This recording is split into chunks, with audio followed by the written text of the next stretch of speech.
Sir আসবো নাকি ভিতর? আসেন, ভিতরে এসে বসেন। বলছি স্যার। পানামান।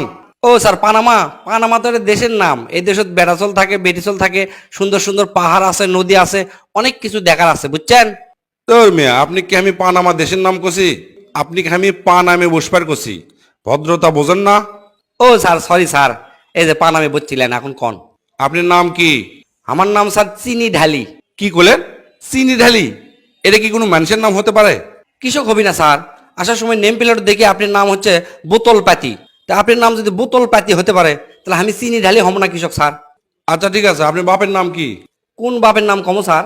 কোন বাপের নাম মানে? মানুষের বাপ তো এড়াই হয়। কার কয়টা হয় স্যার সেটা কভার পারবো না, তবে আমার কিন্তু 4টা বাপ। ক্যাঙ্কা করে এক হালিয়া না বুঝে কন তো? আমার প্রথম বাপ হচ্ছে যাই আমাকে জন্ম দিছে, মানে আমার আসল বাপ। দ্বিতীয় বাপ হচ্ছে পীর বাবা। 3 নাম্বার হচ্ছে যে উকিল বাবা। আর 4 নাম্বার হচ্ছে যে আমার শ্বশুর বাবা। আচ্ছা কন তো, ডিএনসি মানে কি?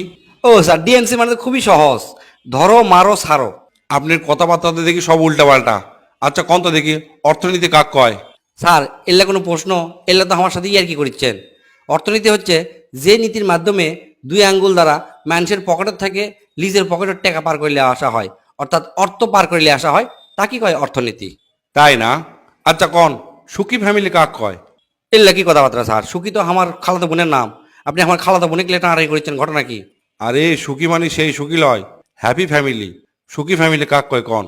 ও আচ্ছা, যে ফ্যামিলিতে বাবা মা শ্বশুর শাশুড়ি ভাই বোন খালাতো বোন চাচাতো বোন মামাতো বোন সব একসাথে থাকে এবং একসাথে চুল ধরে টানাটানি করে খেলাধুলা করে সব মিলেমিশে থাকে, তাকে কয় হচ্ছে যে সুখী ফ্যামিলি, বুঝছেন? আচ্ছা কন, চলচ্চিত্র কাক কয়? স্যার, চলচ্চিত্র নায়ক আর নায়িকা কলেজের মধ্যে যখন হেঁটে হেঁটে যায়, যাতে দুইজন ধাম করে বাড়ি খায়, বাড়ি খাওয়ার পর নায়িকার বই খাতা সব পড়ে যায়, পড়ে যাওয়ার পরে ঝমঝম করে বৃষ্টি শুরু হয়, বৃষ্টির সাথে আবার মিউজিক শুরু হয়, মিউজিকের সাথে গান শুরু হয়, যখন চরম উত্তেজনাপূর্ণ গান তৈরি হয়, তাকে কয় হচ্ছে চলচ্চিত্র। আচ্ছা, এখন আপনি কিছু ইংলিশ প্রশ্ন করি। আচ্ছা কন, রুগীটি মারা গেল আর ইংরেজি কি হবি? স্যার, এর ইংরেজি হচ্ছে আই অ্যাম সরি। এতক্ষণ তো খুব বক বক করলেন, খুবই প্রশ্নের উত্তর দিলেন। এখন আর পারিচ্ছেন না, না? আই এম সরি করছেন। স্যার, আধুনিক ইংলিশ সম্পর্কে আপনার কোনো ধারণাই নাই। সিনেমাতে আমরা দেখি না, নায়ক আর নায়িকার পরিবার চরম কেসাল, কেউ কাকু মানে নিবি না। এক সময় ঝগড়া হতে হতে বড় লোক নায়িকার বাপ নায়কের বাপের বুকত গুলি করে দেয়, ডাস করে গুলি করে দেয়, চরম একটা শব্দ, তুমুল উত্তেজনা। নায়ক করে কি তাড়াতাড়ি করে অ্যাম্বুলেন্স করে হসপিটাল দিয়ে যায়, বু বু বু বু বু বু শব্দ করে তাড়াতাড়ি করে অপারেশন থিয়েটারের মধ্যে ঢুকানো হয়। ঢুকানোর পরে নায়ক সামনে পাইচারি করছে, টেনশন আর শব্দ, ডুকডুক ডুকডুক ডুকডুক ডুকডুক। তারপরে যখন ডাক্তার আধা ঘন্টা পর বের হয়ে আসে, মাথা নিচু করে থাকে। এদিকে নায়ক উত্তেজিত হয়ে ডাক্তারে কয়, ডাক্তার কি খবর, গুলি কি বের করা পারছেন, কি অবস্থা? ডাক্তার কোনো কথা কয় না। নায়ক উত্তেজিত হয়ে কয়, কি খবর ডাক্তার, চুপ করে আছেন কেন, বলুন কি খবর? তখন ডাক্তার চশমাটা খুলে আস্তে করে কয়, আই অ্যাম সরি।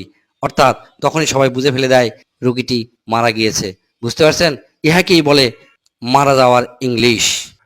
তোরা কে কুটিয়া চুরে আমাকে বাঁচা। এর কথাবার্তা শুনে আমি অস্থির হয়ে গেছি।